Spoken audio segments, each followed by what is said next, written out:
Latest updates ఎప్పటికప్పుడు పొందడానికి big TV WhatsApp channel follow అవ్వండి. లింక్ డిస్క్రిప్షన్ లో ఉంది. ఉమ్మడి పాలమూరు రాజకీయాలు రోజు రోజుకి మారుతున్నాయా? అధికార పార్టీ ఎత్తుగడలకు బీఆర్ఎస్ ఉక్కిరిబిక్కిరి అవుతుందా అంటే అవుననే మాట వినిపిస్తుంది. జిల్లాలో వరుసగా జరుగుతున్న పరిణామాలు చూసి ఆ పార్టీ నేతలే కంగు తింటున్నారట. ఇతరులకు వేసిన ఉచ్చులో తామే చిక్కుకున్నామని కుమిలిపోతున్నారట. ఇంతకీ పాలమూరులో ఏం జరుగుతుంది? Watch the story.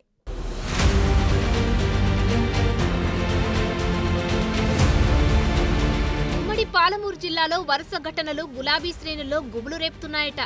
గత అసెంబ్లీ, పార్లమెంటు ఎన్నికల్లో ఓటమి పాలు కావడంతో నిరాశ నిస్పృహతో ఉన్న పార్టీ శ్రేణులకు తాజాగా సంఘటనలు మరింత ఆందోళనకు గురిచేస్తున్నాయని టాక్ వినిపిస్తుంది.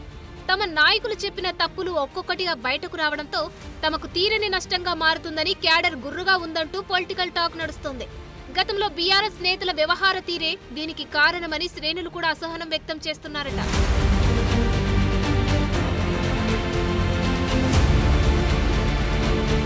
స్థానిక సంస్థల ఎన్నికలు సమీపిస్తున్న నేపథ్యంలో జిల్లాలో ఎవరికి వారే యమునా తీరే అన్న చందంగా వ్యవహరిస్తున్నారనే వాదన ఉంది. ముందుండి పార్టీని బలోపేతం చేయాల్సిన మాజీ మంత్రులు, మాజీ ఎమ్మెల్యేలు, ఇతర ముఖ్య నేతలు అధికార పార్టీ వేస్తున్న పాచికల్లో చిక్కుకున్నారనే వార్తలు గుప్పుమంటున్నాయి. అసలు గులాబీ పార్టీ అగ్రనేతలంతా వ్యూహాత్మకంగా వ్యవహరిస్తున్నారా లేదా అనే స్పష్టత లేక దిగువ శ్రేణి నేతలు దిగులు చెందాల్సిన పరిస్థితి నెలకొందట. అసెంబ్లీ ఎన్నికల్లో ఓటమి పాలై కుదేలైన గులాబీ పార్టీకి రాబోయే రోజుల్లోనూ గడ్డుకాలం తప్పదని రాజకీయ వర్గాల్లో టాక్ నడుస్తోంది.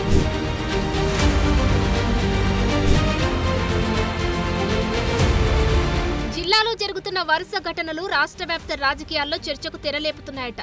మహబూబ్ నగర్ నియోజకవర్గంలోని క్రిస్టియన్పల్లి 523 సర్వే నెంబర్లో జరిగిన అవినీతి అక్రమాల భాగోతంలో ఏకంగా మాజీ మంత్రి శ్రీనివాస్ గౌడ్ సోదరుడు శ్రీకాంత్ గౌడ్ బోగస్ పట్టాలతో ప్లాట్ల విక్రయం చేశారనే కేసులో అరెస్టు చేశారు. ఈ అంశం గులాబీ నేతల్లో మరింత గుబులు రేకెత్తిస్తోంది. ఈ ఎపిసోడ్ మరవక ముందే జిల్లాలోని మాజీ ఎమ్మెల్యేలు ఫోన్ ట్యాపింగ్ కు పాల్పడ్డారన్న వార్తలు జిల్లాలో దుమారం రేపుతున్నాయట. నాగర్ కర్నూల్, అచ్చంపేట మాజీ ఎమ్మెల్యేలు ఫోన్ ట్యాపింగ్ కేసులో నోటీసులు అందుకున్నారనే ప్రచారం ఆగకముందే Kalwakurthy MLA Jaipal Yadav phone tapping కేసులో పోలీసుల విచారణకు హాజరయ్యారు. ఇందులో జిల్లాకు చెందిన ఇద్దరు కీలక నేతలు ఉన్నారనే గుసగుసలు వినిపిస్తున్నాయి. దర్యాప్తు చేస్తున్న అధికారులు పూర్తి ఆధారాలు సేకరించి పనిలో నిమగ్నమైనట్లు సమాచారం.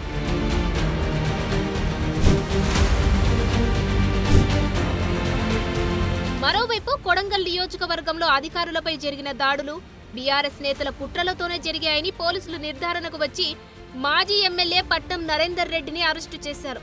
ఈ ఘటన రాష్ట్ర వ్యాప్తంగా చర్చకు దారితీసింది.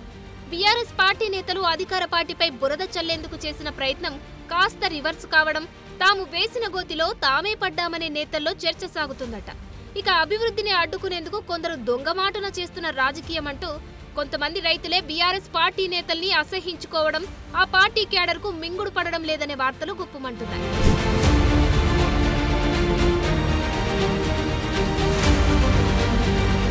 ఉమ్మడి పాలమూరు జిల్లాలో మాజీ మంత్రులు, మాజీ ఎమ్మెల్యేలను పలు కారణాలతో ఉక్కిరిబిక్కిరి చేసేలా అధికార పార్టీ కీలక నేతలు విమర్శలు చేస్తున్నారు.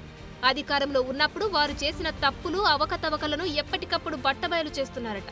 దీంతో ఏ కేసు ఎప్పుడు ఎవరి మెడకు చిక్కుకుంటుందోననే భయంతో ఆ పార్టీ నేతలు ఉన్నట్లు వార్తలు గుప్పుమంటున్నాయి.